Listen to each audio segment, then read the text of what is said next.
आपण या शीतल खाडे चॅनलवरून आजवर अनेक माहितीपूर्ण व्हिडिओ पाहिले असून लाईक, शेअर आणि प्रतिक्रिया लिहून माझा उत्साह वाढवला आहे. यासाठी मी आपल्या मनापासून आभारी आहे.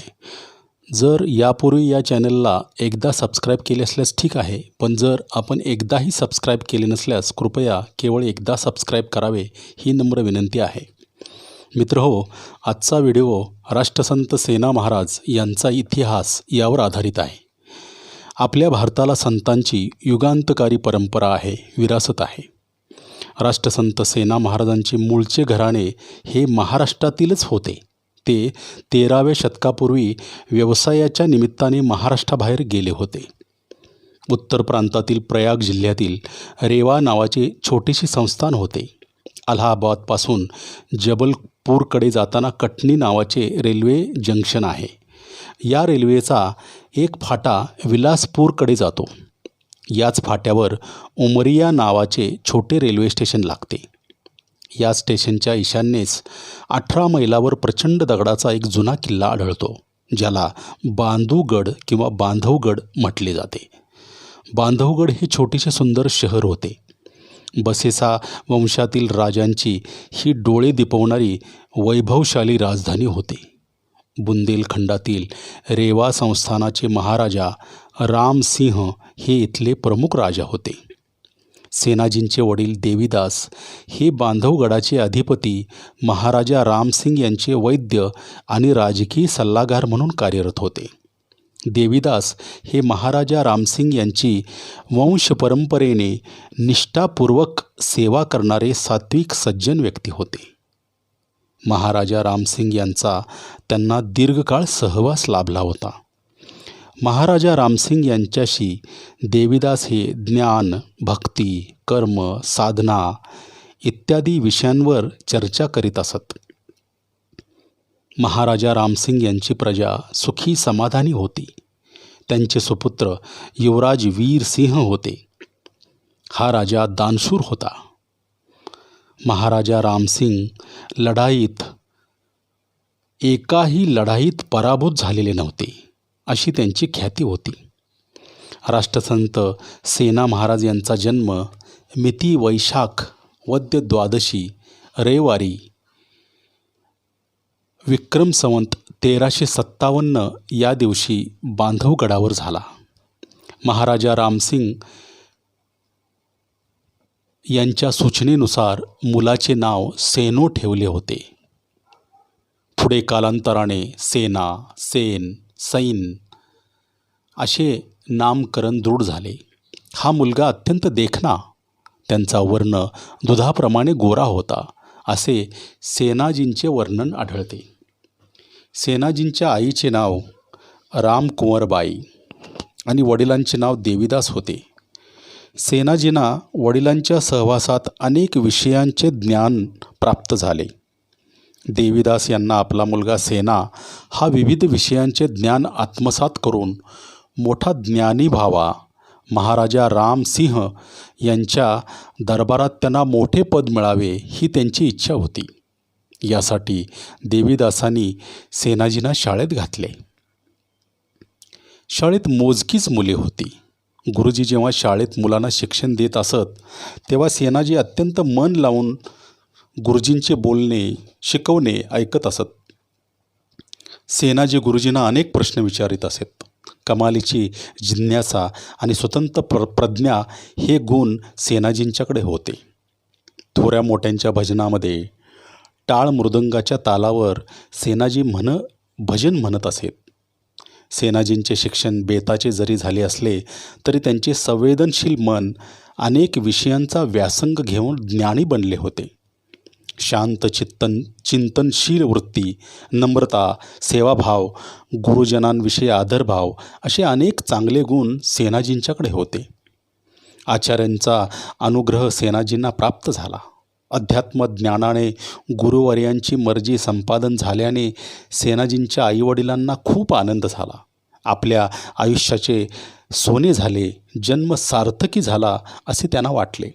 यावेळी सेनाजींचे वय साधारण 20 वर्षाचे होते. आता आपल्या मुलाने प्रपंचात पदार्पण करावे ही मातापित्यांची इच्छा झाल्याने सेनाजींचा सुंदराबाई या सुंदर संसारदक्ष मुलीशी विवाह झाला. सेनाजींचा संसार सुखाचा झाला. राजसेवेचे काम परंपरेने सेनाजींच्याकडे आले. आपल्या वडिलांप्रमाणे सेनाजींनी महाराजा रामसिंह यांचा विश्वास संपादन केला. त्यांच्या कार्यात सचोटी आणि तन्मयता होती. प्रपंचाने आपला व्यवसाय सांभाळून ते अभंग रचना करीत असत. संत सेनाजींचे वडील देवीदास आणि आई रामकुंवरबाई हे पंढरपूरच्या विठ्ठलाचे भक्त होते. पंढरीची वारी ते त्यांच्या घराण्यातील पूर्वज अनेक वर्षापासून करीत होते. संत सेनाजी महाराज अभंगात म्हणतात, ही माझी मिराशी पांडुरंग पायापाशी, करीन आपुले जतन वागेवितो अभिमान, जुनाट जुगादीचे वडिली साधिले साचे, सेना म्हणे कमलापती पुरातन हे माझी वृत्ती. समाधान चित्ता डोळा श्रीमुख पाहता, बहुजनी केला लाग सेना देखे पांडुरंग. सुखे घाली जन्माशी हेची बरे की मानसी, वारी करीन पंढरीची जोडी ही माझी साची. उतरलो पार संसार सिंधुहा दुस्तर, कृपा केली पांडुरंगे सर्व निवाली अंगे. निवृत्ती निवृत्ती म्हणता पाप नुरेची, जप करिता त्रिअक्षरी मुक्ती लोळे चरणावरी.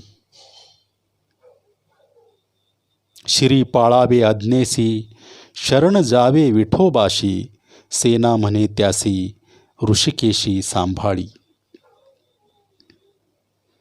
बांधवगडावरील आपले राजकीय कार्य करीत असताना सेनाजी यांनी अनेक अभंगांची रचना केली. सैन्यपंथ नावाची चळवळ उभी केली. सैन्यपंथांचा प्रचार आणि प्रसार करण्यासाठी सेना महाराजांनी त्यावेळी अनेक ठिकाणी प्रवास केला.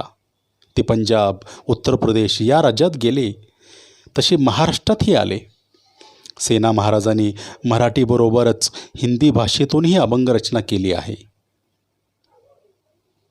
शिखांचा पवित्र ग्रंथ गुरु ग्रंथ साहिब यात सेनाजींच्या एका हिंदी भाषेतील अभंगाचा समावेश करण्यात आलेला आहे. संत नामदेव महाराजांच्याकडून श्री गुरु नानक साहेबांनाही प्रेरणा मिळाली होती. पंजाबमध्ये संत नामदेव महाराजांचे दीर्घकाळ वास्तव्य होते. घोमान हे त्यावेळचे केंद्र होते. आजही शीख धर्माचे ते पवित्र तीर्थक्षेत्र आहे. सेनाजी या परिसरातही देखील आलेले होते. हिंदी भाषेत सैन्य या कवीच्या नावाने लिहिलेला एक कबीर अरू रैदास संवाद या नावाचा छोटा ग्रंथ आढळतो. सेनाजींच्या चरित्रकाराने त्यांची माहिती दिली आहे. प्राध्यापक रा गोसावी आणि सौ वीणा गोसावी या उभयतांनी लिहिलेल्या श्री सेना महाराज चरित्रात त्याचा उल्लेख आलेला आहे. संत कबीर, संत रविदास, संत सेनाजी हे व्यावसायिक होते. आपापला व्यवसाय करून त्यांनी परमार्थ, चर्चा, नामस्मरण, गुरुभक्ती केलेली आहे. संत कबीर, संत रविदास आणि संत सेनाजी या तिघा संतांची उत्तर भारतातील एका तीर्थक्षेत्रावर भेट झालेला प्रसंग अनेक लेखकांनी आपल्या पुस्तकात लिहिलेला आहे. या ठिकाणी या तीन संतांची नामस्मरण, गुरुभक्ती यावर चर्चा झाली असल्याचे लेखन देखील केलेले आहे. नाचू कीर्तनाचे रंगी ज्ञानदीप लावू जगी असे सांगून कीर्तनाच्या माध्यमातून ज्ञानाचा प्रसार आणि प्रचार करणाऱ्या संत नामदेव महाराजांचे कार्य त्या काळात सर्वत्र पसरलेले होते. राष्ट्रसंत सेना महाराजांचे प्रेमळ बोलणे, अभिजात विनम्रता, सेवावर्ती भाव, समाजहितासाठी तळमळ या गुणांनी त्यांनी अनेकांची मने जिंकली. उत्तर भारतातील अनेक समाज बांधव त्यांच्याशी एकरूप झाले.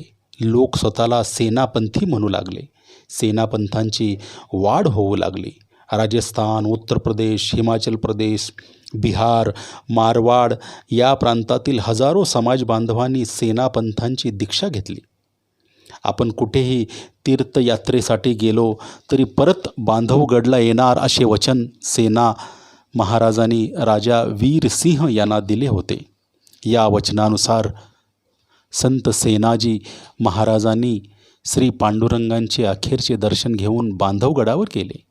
श्री संत सेना महाराज येणार असल्याची खबर मिळाली. बांधवगड नगरात तोरणे बांधून सर्वत्र सजावट करून श्री संत सेनाजी महाराजांचे स्वागत करण्यात आले.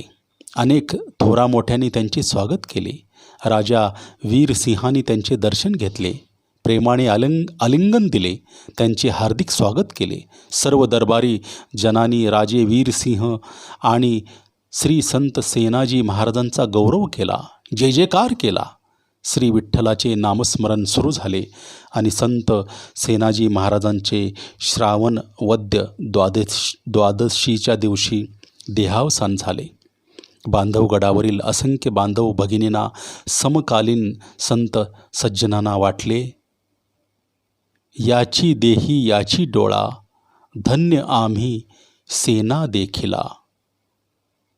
याची देही याची डोळा, धन्य आम्ही सेना देखिला.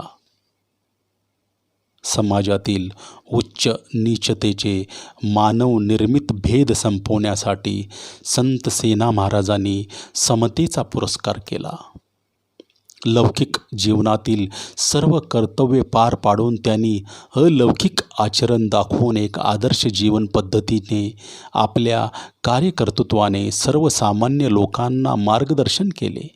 अनेकांच्या जीवनातील अंधकार ज्ञानाच्या प्रकाशाने संत सेनाजी महाराजांनी उजळून टाकला.